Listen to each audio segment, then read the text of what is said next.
#1 death by children last year was gun-related, and you didn't do a damn thing.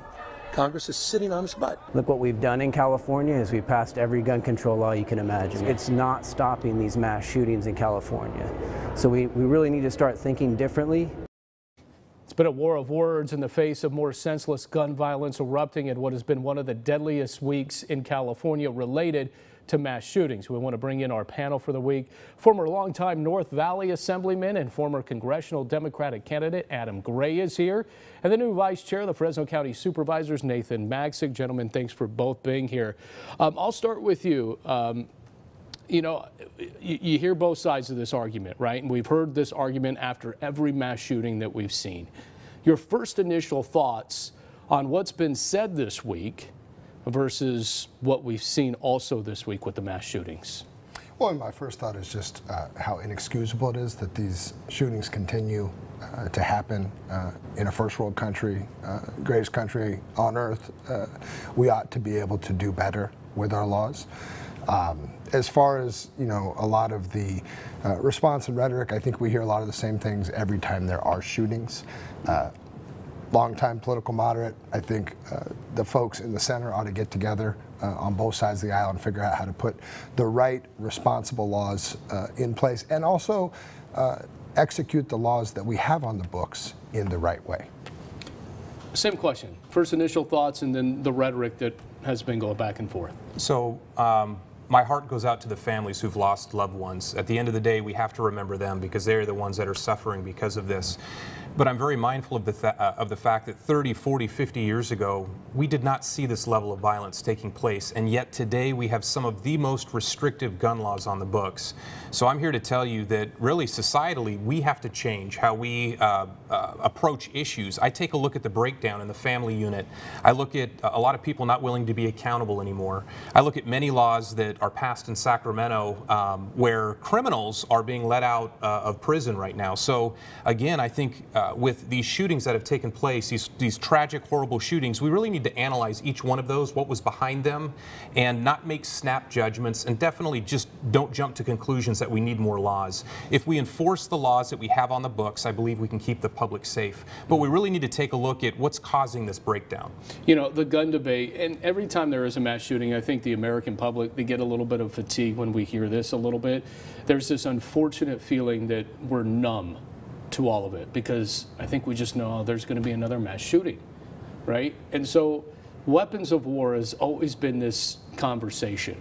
Should they ultimately be banned? Well, when we say they be banned, what are we talking about, right? The devil's Weapons always of in the war, yeah. details when it comes into assault weapon bans. Certainly, when we had an assault weapons ban in place in this country, I think it did some good. But again, how we construct a new assault weapons ban, you know, that takes work. It's a federal thing. California, as my good friend Nathan said, has more laws on the books than I think any other state in the country. But there does need to be discussion at the federal level on background checks and perhaps having some restrictions in some appropriate areas, but that's a tricky discussion. Your thoughts? So again, I think classifying weapons as, you know, assault-style weapons or weapons of war, I don't like the terminology. So I think of like AR-15s, which really are demonized. They shoot 223 rounds, which are basically the size of a .22, and yet I can go out and buy a 30-06, which is it's a bullet that travels at very high velocity, and it's larger and can do a lot more damage, and yet the AR-15 is the one that's being demonized. So again, at the end of the day, a gun in the hands of someone who's irresponsible is going to do a lot of damage, but a gun is just a tool. And so at the end of the day for me, whether it be AR-15s, 22s, 30-06s, I fully support having weapons like that in the hands of responsible people. A couple of things here. Where are we missing that can stop this? And then obviously you heard Governor Newsom. He did go on a tirade basically putting the blame on GOP lawmakers for sitting on what he said their butts in Congress. Your thoughts on how he approached this week with what he's saying, and then obviously, what are we missing? Well, I think both parties have suffered in recent years of caving to the extremes, whether it be the extreme left or the extreme right. And based on what we've seen the GOP do in the first month there in Congress, it's pretty obvious they've caved to the right-wing extremists. What that means and how they conduct policy, I mean, I think the governor's right to ask those questions. Again, I'd like to see some of the folks in the middle get together on both sides and create a new governing structure where we can not constantly subscribe to the far right and far left and their wishes, which are oftentimes misplaced and certainly aren't pragmatic in solving our problems, and we have real problems to solve. I'm not so sure there's a whole lot of people in the middle in Congress right now. Might say that too. Your thoughts? What I'm frustrated by the governor is immediately it seems like everything is polarized and politicized.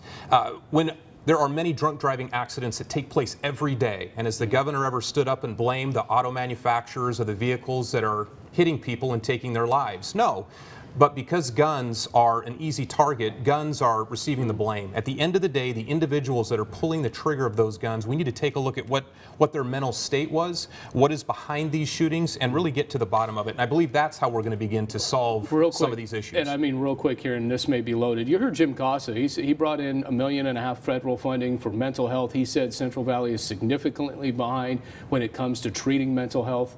Mental health, how big of an issue is this versus the stricter gun laws? Well, I think it is an issue. I mean, you know, the prohibited person list, which exists here in California, we've done a terrible job of enforcing that. There are guns in the hands of people that we know who are on the prohibited person list shouldn't have them, and for a variety of reasons, from funding to law enforcement personnel or having enough or the capacity, we haven't gone through that list in its entirety. That's been a kind of a scandalous issue for years now. We continue not to do anything about it. We should. Real quick, I got a hard wrap. Mental health is absolutely an issue in this country, more so than maybe ever before, and so I appreciate Jim Costa actually identifying this as being an issue and giving us resources here in the Central Valley to deal with it. All right, stay put. We got a lot more to discuss. But coming up next, we're going to take the next part of the show on the road. The homelessness plague here in the city of Fresno and much of the nation. Why Fresno Mayor Jerry Dyer has been tabbed